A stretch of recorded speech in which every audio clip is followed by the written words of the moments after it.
Welcome to the deep dive. Today we're looking closely at something we encounter constantly in professional life, color. Right. Charts, dashboards, presentations, UIs, even signs.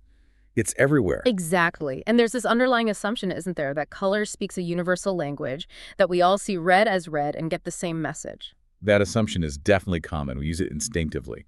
Red means stop or danger, green is go or okay. Blue, often trust, yellow, caution. It's a shortcut. It is.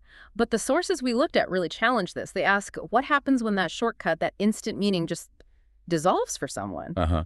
When a pretty significant chunk of the population doesn't perceive those colors the way the designer intended. Precisely. And that brings us to the core topic, color vision deficiency, or CVD. You probably know it as color blindness. Yeah, and it's crucial, like the sources emphasize, to get past the myth. It's usually not about seeing in black and white. Right. It's more about difficulty telling certain hues apart, especially reds and greens or blues and yellows, depending on the type. And it's surprisingly common. The figures mention around 8% of men, maybe 0.5% of women worldwide. Red-green deficiency is the most prevalent type. So our goal here is to unpack what these sources tell us about the real-world impact of this difference, how it plays out in key professions, IT, healthcare, education. And importantly, what the material suggests we can do about it. Because there are solutions, often quite simple ones. Okay, let's talk about this idea of an unseen barrier. The sources frame it really clearly. The issue isn't the person's vision, fundamentally. No, it's the design. Design that assumes everyone sees color identically. It leads to this unintentional exclusion. Unintentional, often unnoticed, but structural. It's built into the way we communicate visually, without malice, just lack of awareness. Which means it's avoidable. That's the hopeful part. Think about a basic PowerPoint slide. You've got a bar chart, red, yellow, green bars, standard stuff. Sure. Green good, yellow okay, red bad. Instant meaning. But for someone with red-green deficiency, those bars might look almost identical, maybe just slightly different shades of brown or gray. The intended meaning, gone. Or another example from the material, a project dashboard. Status updates shown only by color dots. Yeah. Red for critical, yellow delayed, green on track. If that color is the only cue, well, someone with CVD is basically locked out. They can't get that at-a-glance information. Exactly. And the sources really highlight the human side of this. It means constantly having to pause, maybe ask a colleague, hey, what color is that dot? Or just guessing. Yeah. Which isn't about competence, right? It's about the communication failing them. It adds friction, maybe self-doubt, unnecessary hurdles. It really does. And the material shows how the stakes get much higher depending on the field. Yeah, let's dive into that. The sources spotlight a few key areas, starting with IT. Makes sense. Color is absolutely fundamental there. Think UI/UX design, front-end development, system monitoring. Those monitoring dashboards especially. Red usually means failure, yellow a warning, green means systems are up. Crucial info. Crucial, yes. But if it's only conveyed by color, with no icons, no text labels, no patterns, it becomes meaningless for maybe 1 in 12 male users. Wow. And even code editors, right? Syntax highlighting uses color to make code easier to read. It's intended to help, yes. But the sources point out, if the specific colors chosen aren't distinct for someone with CVD, it actually makes things harder. It increases cognitive load, potentially leading to more errors. So accessible code isn't just about speed or efficiency. No, it's also fundamentally about perception. Can the developer actually see the structure the colors are meant to reveal? Okay, let's shift to healthcare. The stakes here feel incredibly high. They really are. The examples in the sources are quite stark.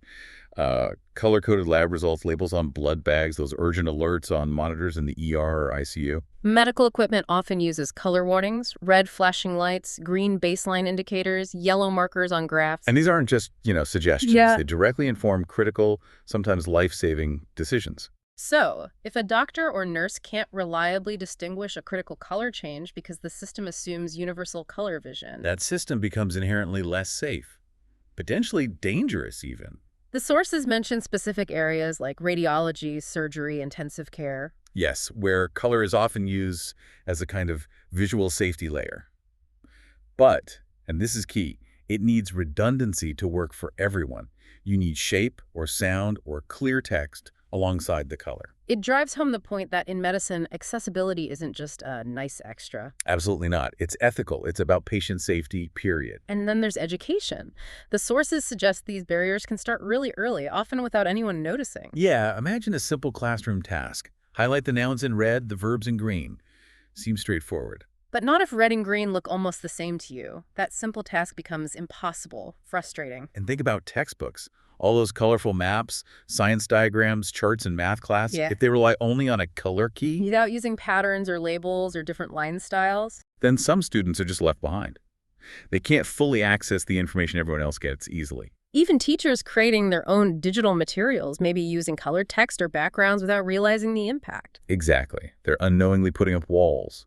The sources use this powerful framing. Education should open doors, not, well, paint them shut with invisible barriers. Okay, so we've laid out the problem pretty clearly and how it touches these different really important fields. What's the path forward, according to the material? It sounds like it could be complicated. You'd think so, maybe requiring massive technical changes.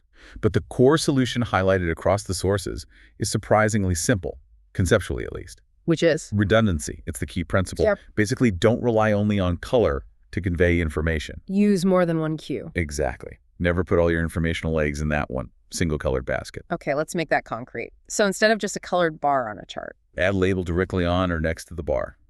Show the value or the category name, simple text. What about a critical red alert light? Pair it with an icon, maybe a warning triangle, an exclamation mark. Or make the accompanying text bold, stating alert or critical. Like those status dots we mentioned earlier. Red, yellow, green. Use different shapes too. Yeah. Red circle, a yellow triangle, a green square. The shape communicates the status, even if the color perception varies. And for things like code syntax highlighting. Offer customization. Let users choose color themes, maybe high contrast options, or themes that rely more on font weight or style variations alongside color. The sources seem to really stress that this isn't about adding extra work. No, it's just good, clear communication design. It shifts the focus from making something look superficially good or clear to some people. To making it genuinely clear and usable for everyone. Right. It's the difference between just surface aesthetics and true accessibility. Does it actually work for the range of people who need to use it? The material mentions some tools that can help designers check this stuff. Yeah, there are simulators like Color Oracle or Cobless, where you can upload an image and see how it might look with different types of CVD. And things like built-in accessibility checkers in software like PowerPoint. Those too. And of course, the Web Content Accessibility Guidelines, W2CAG, offer technical standards like minimum contrast ratios between text and background. But tools only go so far, right? The sources make a bigger point about mindset. Absolutely. Tools are helpful, but they can't replace awareness. The real shift happens in perspective. It comes down to asking that one simple question during design. That's what the material suggests is so powerful. Am I relying only on color here? Just asking that question. And if the answer is yes, then you know you have an opportunity to make it better, to make it more inclusive. It's where assumptions end and real inclusion can start. so designing this way, thinking about color accessibility, the sources argue it's not just the right thing to do, it's actually smart. Very much so. It's presented as a strategic advantage for teams and organizations. What are those advantages? What benefits did the material highlight? Well, several key things. First, you reduce error rates. Clearer information means fewer mistakes for everyone. Makes sense. What else? Increased understanding. People grasp the information more easily and quickly, which also leads to better retention. They remember it better. Okay, fewer errors, better understanding, better retention. And fundamentally, it builds trust. Whether it's users of your software, readers of your report, or colleagues looking at your presentation, they feel considered, included. It seems intuitive, really. When information is designed to be easy for everyone to get, It becomes much harder for anyone to miss the point or get confused. it's about respecting that people genuinely experience the visual world differently. Exactly. And adapting our communication to reflect that reality, rather than designing for some imaginary average person who sees exactly like we do. It's designing for the real spectrum of human perception. So wrapping this up, in our visually saturated professional lives, color needs to be a tool that clarifies, that helps, that guides. It shouldn't be a hidden test you have to pass, or a source of frustration, or an invisible wall. And there's a responsibility that comes with design, doesn't there? Every visual choice we make. Can either build a bridge or unintentionally put up a barrier. This deep dive has certainly made me think differently about the colors I use and see every day, looking beyond my own view. Me too. And it leaves us, and you listening, with that final, quite powerful thought from the source material to mull over. What haven't we been seeing because we never looked with their eyes?